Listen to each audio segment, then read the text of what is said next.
S ಬಿಜೆಪಿಯ ಭದ್ರಕೋಟೆ ಕರಾವಳಿ ಭಾಗದಲ್ಲಿ ಕಾಂಗ್ರೆಸ್ ಈಗ ಬೃಹತ್ ಸಮಾವೇಶವನ್ನ ನಡೆಸಲಾಗ್ತಾ ಇರುವಂತದ್ದು. ಇನ್ನು ಸಮಾವೇಶಕ್ಕೆ ಸಾಕಷ್ಟು ಸಿದ್ಧತೆಗಳು ಈಗಾಗಲೇ ಆಗ್ತಾ ಇದೆ. ಬಿಜೆಪಿಯ ಭದ್ರಕೋಟೆಯನ್ನ ಛಿದ್ರ ಮಾಡೋದಕ್ಕೆ ಕಾಂಗ್ರೆಸ್ ತಂತ್ರವನ್ನ ರೂಪಿಸ್ತಾ ಇದೆ. ಮಂಗಳೂರಲ್ಲಿ ಇವತ್ತು ಕಾರ್ಯಕರ್ತರ ಬೃಹತ್ ಸಮಾವೇಶವನ್ನ ನಡೆಸಲಾಗುತ್ತೆ. ಕಾಂಗ್ರೆಸ್ನ ರಾಜ್ಯ ಮಟ್ಟದ ಕಾರ್ಯಕರ್ತರ ಸಮಾವೇಶ ಇವತ್ತು ನಡೀತಾ ಇದೆ. Kharge, DCM DK Shivakumar, CM Siddaramaiah ಅವರ ನೇತೃತ್ವದಲ್ಲಿ ಸಮಾವೇಶವನ್ನ ನಡೆಸಲಾಗ್ತಾ ಇರುವಂತದ್ದು.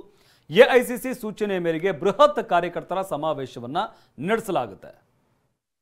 ಈ ರಾಜ್ಯದ ಈ ಒಂದು ಸಮಾವೇಶದ ಸಂದೇಶವನ್ನು, ಯಾಕೆಂದರೆ ಇವತ್ತು ಜಾತ್ಯತೀತ ಶಕ್ತಿಗಳಿಗೂ ಮತ್ತು ಮತೀಯವಾದಿ ಶಕ್ತಿಗಳ ನಡೆಯುವ ಚುನಾವಣೆ.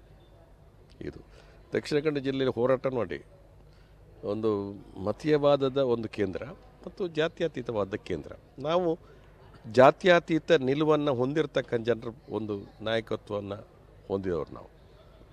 ಈ ಜಿಲ್ಲೆಯ ಹೌದು ಒಂದು ಮತೀಯ ಪ್ರಯೋಗ ಶಾಲೆ ಅಂತ ಹೇಳುವಂಥ ಒಂದು ಭಾಗದಲ್ಲಿ ಇವತ್ತು ನಮ್ಮ ಒಂದು ಕಾರ್ಯಕ್ರಮವನ್ನು ಈ ಭಾಗದಿಂದ ಶುರು ಮಾಡಲಿಕ್ಕೆ ಹೈಕಮಾಂಡು ಕೂಡ ನಾವು ಕೂಡ ಅಪೇಕ್ಷೆ ಪಟ್ಟಿದ್ದೇವೆ. ಇಲ್ಲಿ ಒಂದು ಖಂಡಿತವಾಗಿ ಒಪ್ಕೊಳ್ತೀನಿ, ಇಲ್ಲಿ ನಾವು ಪಾರ್ಲಿಮೆಂಟ್ ಗೆಲ್ಲಕ್ಕಾಗಿಲ್ಲ, ಆದರೆ ಖಂಡಿತ ನಾವು ಇವತ್ತು ನಮ್ಮ ಪ್ರಯತ್ನವನ್ನು ಮಾಡ್ತೀವಿ. ಜನರ ಮುಂದೆ ಇವತ್ತು ನಾವು ಮಾತು ಕೊಟ್ಟಿರುವಂಥ ಅದನ್ನು ಉಳಿಸ್ಕೊಂಡಿರ್ತಕ್ಕಂಥ ಸರ್ಕಾರ ನಮ್ಮದು.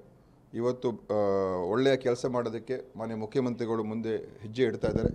ಕರ್ನಾಟಕದ ಬಗ್ಗೆ ವಿಶೇಷವಾಗಿ ಇವತ್ತು ಏನೇನು ಕರ್ನಾಟಕ ಆಗಿರುವಂಥ ಅನ್ಯಾಯ ಅದರ ಬಗ್ಗೆ ಪ್ರತಿಪಾದನೆ ಮಾಡ್ತಾ ಇದ್ದಾರೆ ಮತ್ತು ಇವತ್ತು ಜನರ ವಿಶ್ವಾಸವನ್ನು ಗಳಿಸೋದಕ್ಕೆ ನಮ್ಮ ಪ್ರಾಮಾಣಿಕ ಪ್ರಯತ್ನ ಇರುತ್ತೆ. ಅದರಲ್ಲಿ ದಕ್ಷಿಣ ಕನ್ನಡ